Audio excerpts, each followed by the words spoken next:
पंढरी भूषणचे संपादक शिवाजीराव शिंदे सर आणि दिव्य मराठीचे पूर्व विभागीय संपादक नवनाथ पोरे साहेब या दोघांच्याही प्रतिक्रिया खूप महत्त्वाचे असणार आहेत. आपण त्यांच्याकडून जाणून घेऊया कशा पद्धतीनं या निवडणुकीची रणधुमाळी गाजली ती. सर काय सांगाल, पंढरपूर मंगळवेढ्याचा आपण अगोदर विषय घेऊया. पंढरपूर मंगळवेढा विधानसभा मतदारसंघामध्ये 4 उमेदवार एकमेकाच्या समोर होते. प्रमुख उमेदवार दिलीप बापू धोत्रे, समाधान आवताडे, भगीरथ भालके आणि अनिल सावंत. ह्या 4मध्ये मतदारांची पसंती कुणाला असेल? पंढरपूर मंगळवेढा मतदारसंघ हा सध्याची लढत ही 4 उमेदवारांमध्ये झाली असून ही खरी लढत हे काँग्रेस पक्षाचे भगीरथ भालके व भाजपचे समाधान आवताडे यांच्यात होत आहे. आणि त्याचप्रमाणे राष्ट्रवादीचे शरद पवार पक्षाचे अनिल सावंत व मनसेचे आपल्या राज्याचे नेते दिलीप बापू धोत्रे हे सुद्धा या मतदारसंघात आपले जनमत पाहत आहेत. वास्तविक पाहता पंढरपूर मंगळवेढा तालुक्यात हा सध्याचे विद्यमान आमदार 3000 कोटीच्या विकास कामाबाबतीत आपल्या प्रचार ह्या यंत्रणेमध्ये त्यांनी प्रचारामध्ये हे मुद्दे करून त्यांनी आपली ही लढाई हायलाईट केली होती.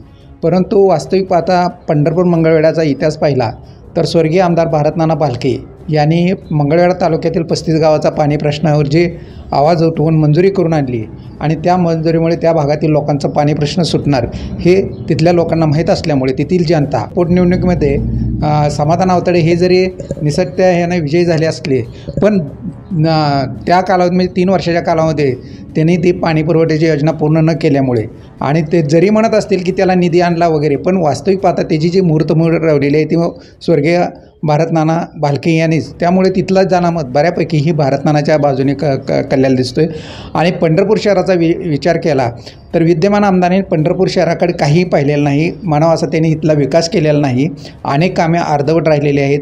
त्यामध्ये बरेच कामं आहेत. मग नगरपालिकेच्या रस्त्याची, गटार योजनेचे असतील, आपल्या बागांचे असतील, कॉटेज हॉस्पिटलचे असतील, अशा अनेक प्रश्न ह्यामध्ये ह्या प्रामुख्याने ह्या निवडणुकीत भगीरथ भालकेने त्याच्यावर आवाज उठवला.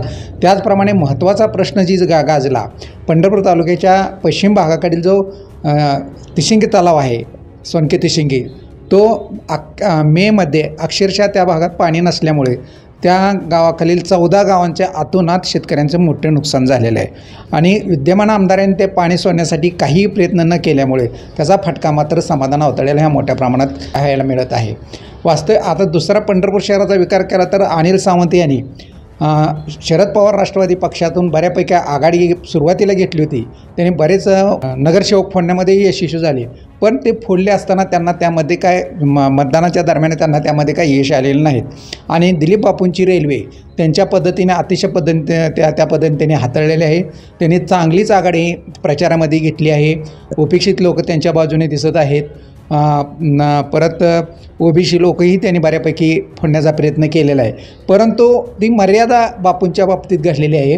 पण खरी जी लढत आहे ते भाजपचे समाधान आवताडे आणि भगीरथ भालके यांच्यात झाले असून एकीकडे नेते आणि एकीकडे जनता ह्या मतदारसंघामध्ये दिसून आलेले आहे. त्यामुळे ह्या निवडणुकीमध्ये काँग्रेसचे भगीरथ भालके चांगल्या मतांनी निवडून येतील अशी अपेक्षा आहे. माढ्याच्या रणसंग्रामाची चर्चा संपूर्ण महाराष्ट्रात आहे. विद्यमान आमदार बबनदादा शिंदे यांची गेली 30 वर्षापासूनची सत्ता उलथवण्यासाठी अभिजित पाटील यांनी दंड ठोपटलेत. विठ्ठल सहकारी साखर कारखान्याचे चेअरमन अभिजित पाटील यांच्या विरोधात आमदार सुपुत्र रणजित शिंदे हे आहेत. या लढतीबद्दल काय सांगाल? मुळात बबनदादा शिंदे यांनी गेले 30 वर्षामध्ये सीनामाळा उपसा सिंचन योजना आहे त्या माध्यमातून केलेले काम असेल अथवा त्यांनी कारखान्याच्या माध्यमातून केलेल्या ऊसाचे दर आहे ह्या पलीकडे त्यांनी माढा तालुक्यातील विकास जनतेसमोर दिसला नाही. वास्तविक पाहता त्याचा फायदा अभिजित आबाने ऊस दराची कोंडी फोडून मोठ्या प्रमाणात धपका दिल्याने त्या ठिकाणची जनता ही सध्या अभिजित आबांच्या पाठीशी दिसून येत आहे. जरी येत असली तरी आपल्या तालुक्यातील 42 गावं आणि माळशिरस तालुक्यातील 15 गावं ह्यामध्ये जर जास्तीत जास्त लीड आबाला जर मिळालं तर आबाचा विजय मोठ्या प्रमाणात होणार आहे. त्याचप्रमाणे 72 गावामध्ये आबाने चांगलीच पेरणी केली आहे. 2 महिन्याच्या कालावधीमध्ये आबाने चांगल्या प्रकारे लोकांचा जनसंपर्क वाढवला, लोकांशी नाळ जोडली. तिथले नेते मंडळी त्यांनी आपलेश करण्याचं मोठ्या प्रमाणात ते यशस्वी झालेले आहेत. त्याचप्रमाणे शरद पवारांची जी सभा झाली त्या सभेमध्ये जी शरद पवारांनी वक्तव्य केले की शेवटपर्यंत त्यांनी जी ताणले आणि त्याचा फायदा अभिजित आबाला मोठ्या प्रमाणात होताना दिसत आहे. आणि आबांना एकूण जर 42 गावातनं चांगल्या प्रकारे लीड मिळलं तर आबा चांगल्याच मताने निवडून येतील असे. पंढरपूर तालुक्यातील विठ्ठल परिवाराची जी नेते मंडळी आहेत, कल्याणराव काळे आहेत, भगीरथ भालके आहेत, गणेशदादा पाटील आहेत, युवराज पाटील आहेत, यांनी अभिजित पाटलांना विरोध केलेला आहे. ह्या विरोधाचा काही परिणाम जाणवण्याची शक्यता आहे का? मला कसं आहे, आज आबा तिकडं पंढरपूर तालुका असू द्या किंवा माढा तालुका असू द्या, अन्य कुठल्याही तालुक्यात सध्या मुळात ही जी निवडणूक आहे ही जनतेनेच हातात घेतलेली आहे. त्यामुळे मला असं वाटत नाही की जनतेचा म्हणजे नेते मंडळीचा पंढरपूर तालुक्यात असो किंवा माढा तालुक्यात असा फारसा प्रभाव दिसत नाही.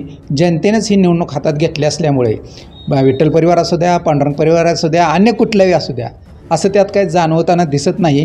नेते मात्र बबनदादाबरोबर आहे आणि जनता मात्र अभिजित आबाच्या पाठीशी दिसत आहे. काय सांगाल पंढरपूर मंगळवेढा विधानसभा मतदारसंघाबाबत? सध्याची काल मतदान झालेलं आहे, जनतेचा कौल कुणाला मिळाला असेल? पंढरपूर मंगळवेढाची निवडणूक ही चौरंगी झाली. मुख्य लढत जरी समाधान अवताडे आणि भगीरथ भालके यांच्यात असली तरी राष्ट्रवादी काँग्रेसचे अनिल सावंत यांनी पण खूप चांगल्या पद्धतीने यंत्रणा उभी केली. पक्षाचं चिन्ह जास्त लोकांपर्यंत पोहोचवलं. दिलीप बापू धोत्रेने मागच्या 6 महिन्यापासून निवडणुकीची तयारी केली होती. त्याचं आउटपुट आपण चांगले मिळेल आणि हे 2 उमेदवार जेवढे मतं घेतील त्यानुसार अंतिम निकाल काही लागू शकतो. आज घडीला सर्वसामान्य माणसामधून चर्चा जरी हाताच्या पंजाची असली तर हे 2 उमेदवार दिलीप धोत्रे आणि अनिल सावंत किती मतं घेतात त्यावेळेस स्पष्ट होईल. पण ही निवडणूक एक वैशिष्ट्य की विकासावरच्या प्रश्नावर निवडणूक झाली. नाहीतरी वैयक्तिक आरोप प्रत्यारोप असं स्तर वगैरे घसरणं मागच्या काही निवडणुकच झालं होतं. पण यावेळा पहिल्यांदाच पंढरपूरचे प्रश्न असतील, मंगळवेढ्याचे प्रश्न असतील, झालेले विकास कामं, पुढची विकास कामं ह्याच्यावर चर्चा सर्वच उमेदवारांनी केली. वैयक्तिक पातळीवर प्रचार घसरला नाही. ही एक समाधानाची गोष्ट आहे ह्या निवडणुकीतली. माढा विधानसभा मतदारसंघामध्ये अभिजित पाटलांनी ज्या पद्धतीनं टक्कर दिलेली आहे सत्ताधाऱ्यांच्या विरोधात, त्याच्याबद्दल काय सांगा? निश्चितच अभिजित पाटलांनी माढा मतदारसंघात खूपच लक्षवेधी लढत दिली. सोलापूर जिल्ह्याचं लक्ष त्या लढतीकडे लागले. एका बाजूला बबनदादा शिंदे यांचं खूप मोठं साम्राज्य आहे. 30 वर्षाची त्यांची आमदारकी, त्यांना पंढरपूर तालुक्यातील विठ्ठल परिवारातील सर्वच नेत्यांची मिळालेली साथ आणि एकूणच त्यांचं सगळं साखर कारखानदारी, 30 वर्षाचा अनुभव, हे सगळं बघता समोर उमेदवार टिकणं अवघड आहे. मागच्या प्रत्येक निवडणुकीत बबनदादा शिंदे यांचं मताधिक्य वाढत गेलेलं आहे. एकही निवडणूक अशी नाही की बबनदादा शिंदे घासून जिंकलेत. खूप मोठ्या 20-25 हजार मताच्या फरकानं बबनदादा जिंकत होते. एवढ्या बलाढ्य उमेदवारापुढं अभिजित पाटील यांच्यासारख्या नवख्या 40शीतल्या उमेदवारांना, ज्याची काही राजकीय पार्श्वभूमी नाही, अशा युवकांना जी लढत दिली, निकाल काहीही लागो, पण ही लढत लक्षवेधी आणि कायम स्मरणात राहील. अतिशय संघर्षपूर्ण लढत झाली. आपली 42 गावं, माळशिरस तालुक्यातली 14 गावं, इकडून त्यांना लीड निश्चित मिळेल अभिजित आबांना. आणि 78 जी गावं आहेत माढा तालुक्यातील, तिथून बबनदादा शिंदे यांना अपेक्षेप्रमाणे लीड मिळताना दिसत नाही. तिथली माहिती घेतली आम्ही, तर त्या भागातून सुद्धा अभिजित पाटील बरोबरीने चालतील किंवा 2-5 हजार पाठीमागं किंवा काहीतरी फरक होईल. एकूण तिथंसुद्धा अभिजित पाटलांना जिंकण्याचे चान्सेस आहेत. माढ्यामध्ये जी बबनदादाची रणनीती आहे आजपर्यंतच्या 30 वर्षाच्या राजकारणाची, ती रणनीती या निवडणुकीत पाहायला मिळाली. अभिजित पाटील याच नावाचे काही डमी उमेदवार त्यांनी अपक्ष म्हणून उभे केले. त्याचबरोबर ज्या महायुतीच्या उमेदवार आहेत मिनलताई साठे, यांच्याबरोबर महायुतीची जी नेते मंडळी आहे ती न जाता बबनदादाला त्यांनी साथ दिली अशी पण चर्चा आहे. तर ह्याच्या संदर्भात काय सांगाल नेमकं? बबनदादा शिंदेंना खूप मोठा अनुभव आहे निवडणुकीचा. तर आज ते 6 वेळा जिंकलेत. याचा अर्थ 30 वर्ष ते निवडणुकीचं राजकारण करत आहेत. बाकी स्थानिक जिल्हा परिषदेच्या निवडणुका, पंचायत समिती निवडणुका, सगळ्या त्यांना खडानखडा माहिती आहे. त्या तुलनेत अभिजित पाटील नौके आहेत. अभिजित पाटलांची ही एक साखर कारखान्याची निवडणूक आणि दुसरी निवडणूक आहे. पण त्या पद्धतीनं त्यांनी जी यंत्रणा राबवली अभिजित पाटलांनी, की बबनदादा पण हातबल झाले. त्यांची बलाढ्य यंत्रणासुद्धा अभिजित पाटलांपुढं काही ठिकाणी अशी हातबल झाल्यासारखी दिसली. एवढा मोठ्या प्रमाणात फोर्स अभिजित पाटील उभा करू शकले. हा जो गॅप आहे निवडणुकीच्या नियोजनातला, तो मागची पिढी आणि पुढची पिढी, हे अंतर दिसून आलं. त्यामुळे अभिजित पाटलांची यंत्रणा बबनदादाच्या तोडीस तोड काही ठिकाणी त्यांच्यापेक्षा सरस ठरली आणि त्याचा परिणाम ते निकालावर अपेक्षित आहे. बबनदादांनी ही जी रणनीती आखली ही त्यांच्या पत्त्यावर पडण्याची शक्यता आहे का? कशाची? ही जी डमी उमेदवार उभे करणे. डमी उमेदवार काय झालं, त्यांनी डमी उमेदवार उभे केले, पण आणखी विरोधात पण दुसरे उमेदवार होते. रणजितसिंह शिंदे नावाचा दुसरा एक उमेदवार होताच, त्याला पण चिन्ह फणस मिळालेलं. आणि ते दोन्ही नावं जवळपास एका खाली एकच आलेली ती, वर सफरचंद आणि खाली फणस. रणजितसिंह शिंदे तिथं पण दुसरा पण त्याच नावाचा उमेदवार. त्याच्यामुळे विरोधकांनी पण तो डाव टाकलेला आहे, असं नाही की फक्त त्याच बाजूने झाले. आणि तिथं कन्फ्युजन झाले मतदाराचं. दिसायला तिथं बॅलेट पेपरवर फणस आणि सफरचंद फार फरक दिसत नाही. त्याचा फटका कदाचित रणजितसिंह शिंदेना बसू शकतो. त्यात याच्यामध्ये विरोधक पण काही कमी नव्हते हे दिसून आले. पंढरपूर आणि माढ्याच्या निवडणुकीमध्ये एक साम्य दिसून आलं. ज्या पद्धतीनं भगीरथ भालकेंना सर्वसामान्यांचा पाठिंबा आहे, परंतु आर्थिक बाबतीत ते मागं पडलेत अशी चर्चा आहे. त्याच पद्धतीनं माढ्यामधून बबनदादा शिंदे आर्थिक बाबतीत ते सक्षम आहेत आणि अभिजित पाटील कुठंतरी कमी पडल्याची चर्चा आहे. परंतु सर्वसामान्य जनतेचा दोन्हीकडं पाठिंबा दिसून आला. इकडं अभिजित पाटलाला सर्वसामान्य जनतेची पसंती आहे, तर इकडं भगीरथ भालकेंना सर्वसामान्य जनतेची पसंती आहे. परंतु दोन्हीमध्ये अजून एक फरक आहे. माढ्याचा म्हणावा असा विकास त्यांनी केलेला नसल्यामुळं आणि अनेक बाबी आहेत की ज्या नाराजी आहे. परंतु पंढरपूर मंगळवेढ्यामध्ये थोडंसं वेगळं चित्र आहे. समाधानदादा आवताडे यांनी त्यांच्या कार्यकालामध्ये 2.5 वर्षाच्या कार्यकालामध्ये बरीचशी विकास कामं केली आणि कार्यकर्त्यांची संख्या पण त्यांची पंढरपूर शहरामध्ये पण प्रचंड प्रमाणात वाढलेली आहे. तर ह्याच्याकडे कसं पाहिलं आपण? माढ्याच्या संदर्भात बघितलं तर माढा तालुका विकासापासून वंचित आहे. काही जो माढा शिना उपसा सिंचन योजना असेल किंवा साखर कारखान्याच्या माध्यमातून जो काही झाला, पण ते मर्यादित विकास आहे. बाकी माढा तालुक्यात पायाभूत सुविधा, आरोग्य सुविधा, शैक्षणिक सुविधा ह्याच्या बाबतीत आनंद आहे सगळा. अनेक वेळा येणं जाणं झालं तरी बघितलं तिथल्या सगळ्या परिस्थिती आपल्याला माहीत आहे. त्या तुलनेत अभिजित पाटलांनी विजन मांडलं विकासाचं. आणि आता 30 वर्ष झाली हजारो युवक माढा तालुक्यातले नोकरीसाठी पुण्याला आहेत, मुंबईला आहेत.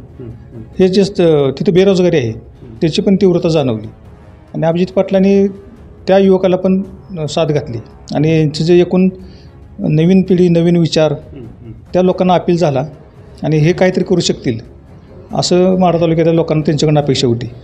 पण मंगळवेढा तालुक्याला किंवा पंढरपूर तालुक्याला थोडं विकासाची पार्श्वभूमी आहे. याच्या अगोदरचे जे इथले लोकप्रतिनिधी होऊन गेले, सुधाकर पंत परिचारक असतील, भारतनान असतील, यांनी विकासाची वाट दाखवलेली आहे. गावोगावी पायाभूत सुविधा आहेत. त्याच्यामुळे इथल्या नेतृत्वाला पण पुढचं विजन आहे. आवताडेंनी ते केलं. 3 वर्षाच्या काळात त्यांना कालावधी कमी मिळाला 3 वर्षाचा आवताड्यांना, पण त्या काळातसुद्धा त्यांनी बऱ्यापैकी गावात शासकीय विविध योजना आणून द्यायचा प्रयत्न केला, निधी आणला, त्यातून काही कामं झाली. इथं विकासाचं एक बेस आहे आणि त्याच्यावर पुढं ही निवडणूक लढली गेली. शेवटचा प्रश्न तुम्हाला, पंढरपूरमधून कोण आणि माढ्यातून कोण विजयी उमेदवार कोण असतील? पंढरपूरमध्ये आता खालची जर चर्चा बघितली, कालपासून अंदाज घेतो आम्ही कानोसा गावोगावी फोन करून पंढरपूर शहर, मंगळवेढा तालुक्यात, तर काँग्रेसचे उमेदवार जिंकतील भगीरथ भालके अशी चर्चा आहे. आणि माढा मतदारसंघात अभिजित पाटलांची जास्त शक्यता आहे जिंकायची. बरं, तर हाच प्रश्न तुम्हाला आहे, पंढरपूरमधून कोण आणि माढ्यातून कोण? आम्ही ज्यावेळेस सर्वे करतो, काल निवडणूक झाल्यापासून आमच्या सर्वांना फोन चालू आहेत, सगळ्यांच्या माहिती घेतो आहे, मास लेवलला जाऊन पाहणी करतो आहे. तर पंढरपूर मंगळवेढ्यामध्ये बऱ्यापैकी महाविकास आघाडीचे काँग्रेस पक्षाचे उमेदवार भगीरथ भालके यांच्याच नावाची चर्चा जनसामान्य माणसातून येताना दिसत आहे.